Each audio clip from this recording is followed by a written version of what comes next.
Fala, mestre! Tudo tranquilo? Nessa aula vamos conversar sobre energia potencial elétrica.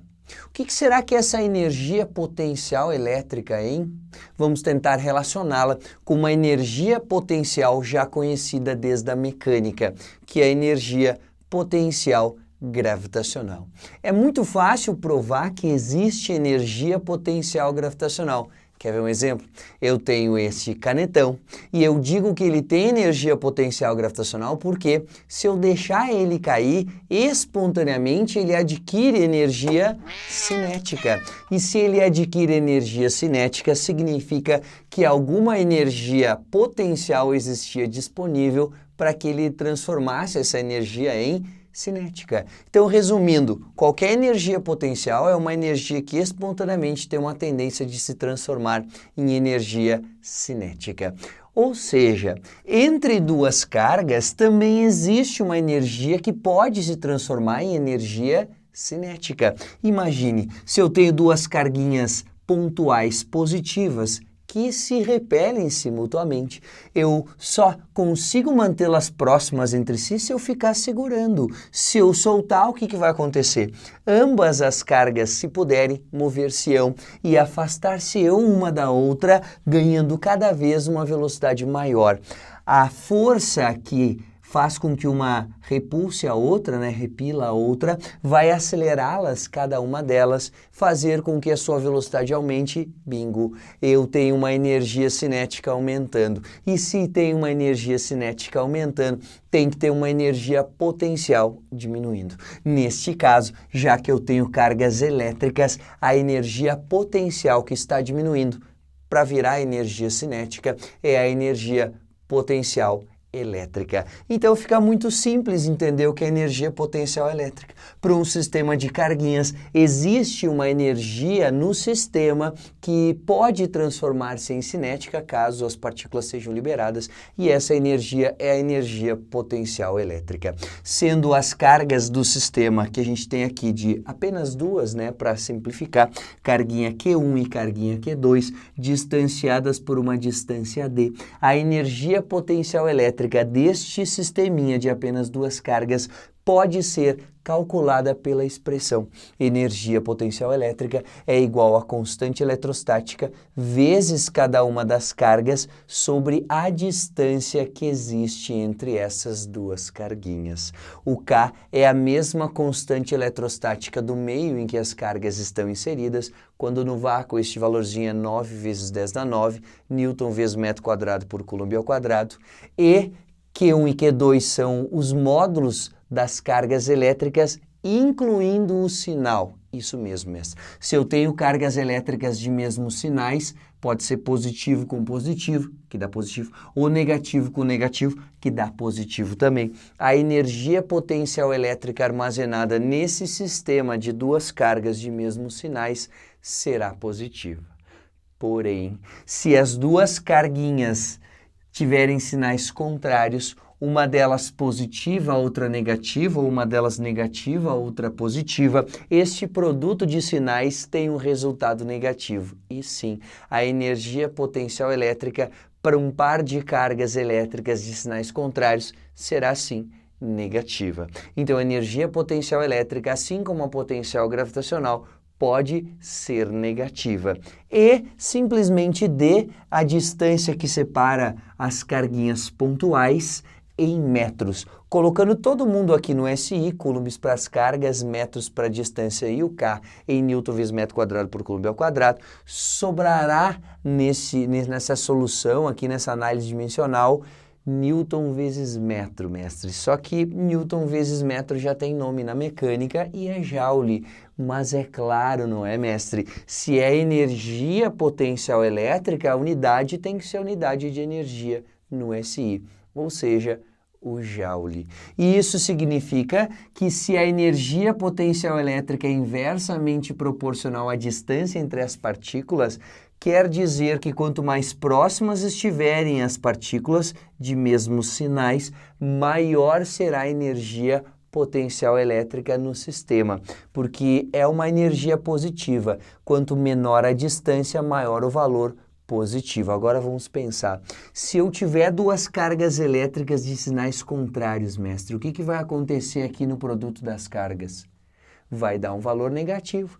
E se essa energia é negativa, por mais que diminuindo a distância o módulo dela aumenta, quanto maior o módulo do número que é negativo, na verdade, menor é esse número. Então, se eu tenho cargas de sinais contrários, quanto mais próximas estiverem, menor será a energia potencial elétrica armazenada para essas duas carguinhas. Se a questão te perguntar, quando largadas essas partículas e elas puderem ir livremente até o infinito, com que energia cinética as cargas chegarão no infinito? É só pensar, que energia potencial que se transformou em cinética nesse caso, mestre? Isso mesmo, a energia potencial elétrica. Então, se tu sabes calcular a energia potencial elétrica do sistema enquanto não tinha nenhuma energia cinética, quando a distância for infinitamente grande, não haverá mais energia potencial elétrica armazenada para esse parzinho de cargas e toda a energia potencial elétrica terá transformado-se em energia cinética. Portanto, essas partículas chegarão ao infinito com uma energia cinética idêntica à energia potencial elétrica que tinha quando as duas estavam em repouso. E, para ficar bem completinho, como tu sabe que eu gosto de deixar, não é, mestre? Se eu tiver um sistema de mais de duas cargas, como é que a gente acha a energia potencial elétrica do sistema? A energia potencial elétrica total do sistema.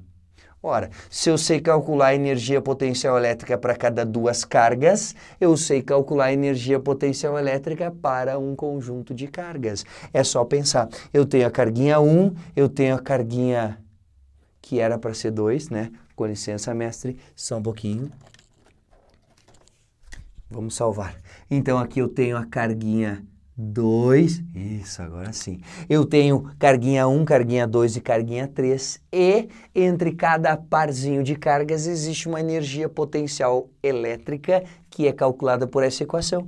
Então, para saber a energia potencial elétrica total do sistema, já que a energia é escalar, não é, mestre? Graças a Deus não tem desenho, né? Ah, graças a Deus! Não precisa fazer análise vetorial, porque não é um vetor.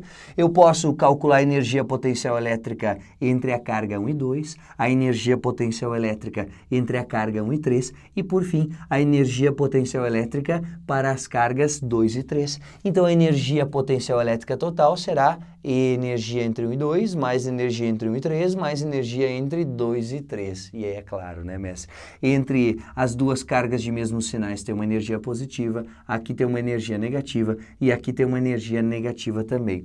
Coloca o sinalzinho aqui das energias para descobrir se a energia potencial elétrica do sistema é positiva ou negativa. E agora, mestre, seguindo o nosso raciocínio para a energia potencial elétrica, vamos conversar sobre o potencial elétrico. O que é o potencial elétrico? Tu já deve ter ouvido alguém dizer que, de repente, alguma pessoa tem potencial.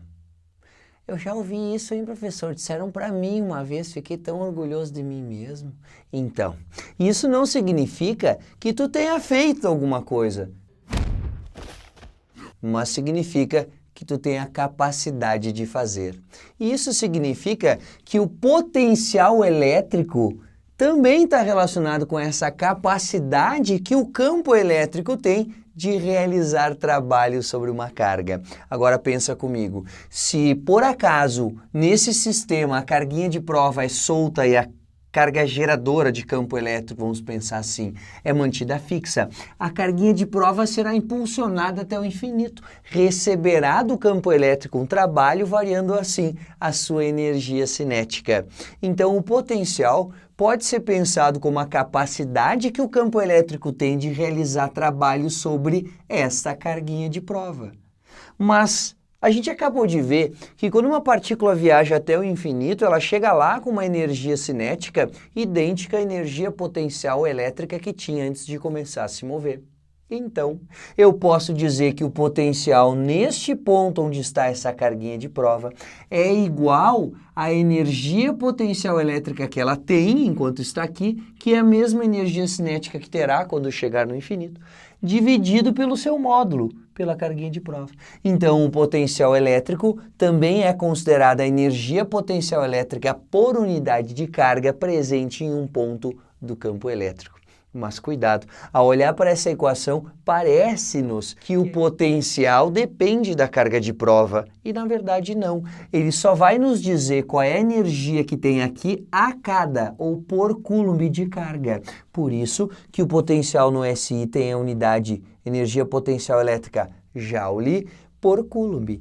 Então eu posso pensar que se eu sei o potencial em joules por coulomb, eu sei a cada coulomb de carga que eu colocar aqui, qual é que é a energia potencial disponível. E quando eu soltar a carguinha, também vai ser a energia cinética que a carguinha terá quando chegar no infinito. Então eu posso dizer que a energia potencial elétrica por unidade de carga se chama potencial. Olha como fecha com a definição que a gente tem no cotidiano. Potencial de realizar alguma coisa.